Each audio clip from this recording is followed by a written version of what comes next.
Olá pessoal, tudo bem? Sou Eunice, estou aqui mais uma vez, agora para apresentar para vocês sobre a atuação do psicopedagogo clínico. Na verdade, essa será a segunda parte, né, do tema atuação do psicopedagogo clínico. E hoje eu vou falar sobre a avaliação psicopedagógica. Bom, no atendimento no consultório, a primeira coisa que o psicopedagogo clínico vai fazer é a entrevista com os familiares para saber sobre a queixa, ou seja, o que está levando a família a procurar o psicopedagogo. Essa entrevista é chamada de entrevista familiar exploratória situacional. Ela serve para fazer levantamento da situação atual do paciente, além de firmar um contrato com a família sobre as sessões que serão aplicadas para avaliação. Depois, após a conversa com os familiares, o psicopedagogo vai fazer uma entrevista com a criança individualmente e ele vai aplicar um instrumento chamado EOCA, que é uma entrevista operativa centrada na aprendizagem, para analisar comportamento, forma de aprender e se este indivíduo tem um vínculo positivo ou negativo com a aprendizagem.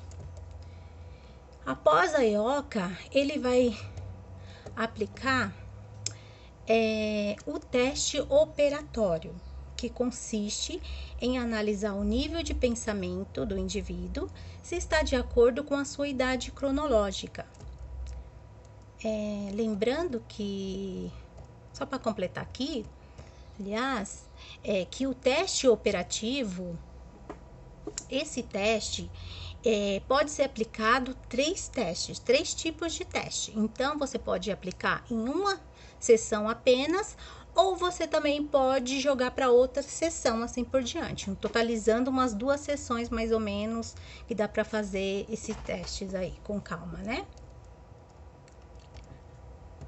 Bom, após o teste operatório, aí o psicopedagogo vai aplicar a prova projetiva, que é um instrumento para analisar através de desenhos, como está o vínculo familiar, escolar e consigo mesmo.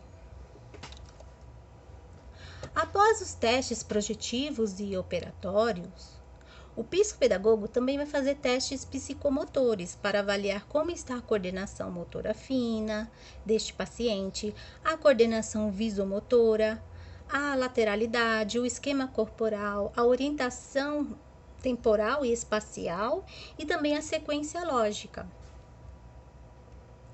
Depois, o psicopedagogo vai aplicar teste para avaliar como está o desempenho escolar deste aluno, desse paciente.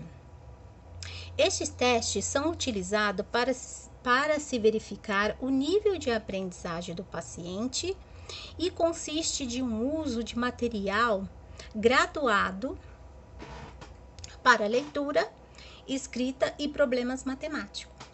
Além de teste para avaliar a consciência fonológica, né? Geralmente, pacientes que apresentam traços de dislexia. O psicopedagogo também vai analisar o material escolar deste paciente com o objetivo de observar situação em um contexto fora do consultório. Muitas crianças, ao se sentirem avaliadas, procuram escrever com mais capricho e mais organização. Então, por meio de seus cadernos, né, podemos observar o vínculo com esta aprendizagem.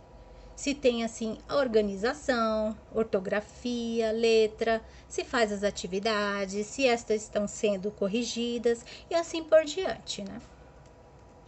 E por fim, a anamnese. O que é a anamnese?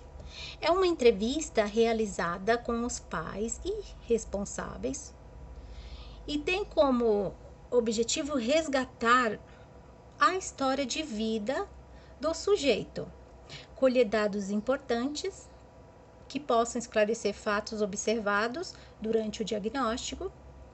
A anamnese é uma das peças fundamentais que nos revela informações do passado e do presente do sujeito.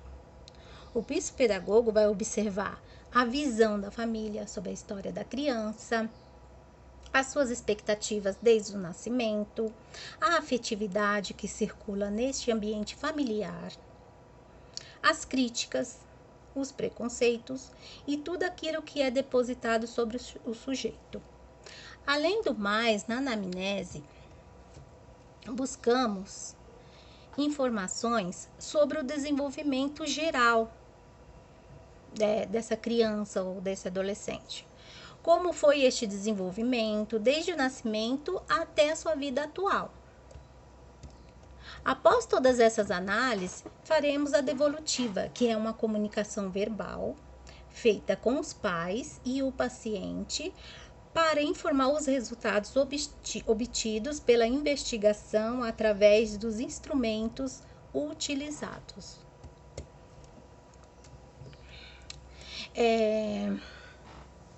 Quando há suspeita de dislexia ou TDAH, por exemplo, é necessário explicar para os pais sobre o problema e tratamento e deixar bem claro que o diagnóstico deve ser multidisciplinar, que vai envolver outras especialidades, como psicólogos, neurologistas, fonoaudiólogos e psiquiatras. Quando o diagnóstico é de defasagem cognitiva, o psicopedagogo deverá explicar as etapas do desenvolvimento do paciente, em que nível cognitivo ele se encontra, em relação à sua idade cronológica, deverá fazer a indicação do acompanhamento psicopedagógico e informar como será o tratamento. Se durante o diagnóstico for observado um quadro de agressividade muito intenso, estados psicóticos ou neuróticos, deve-se fazer o encaminhamento para o psicoterapeuta. Se associado a este quadro, também tiver indícios de dificuldade de aprendizagem, né? Indica-se também o tratamento com o psicopedagogo.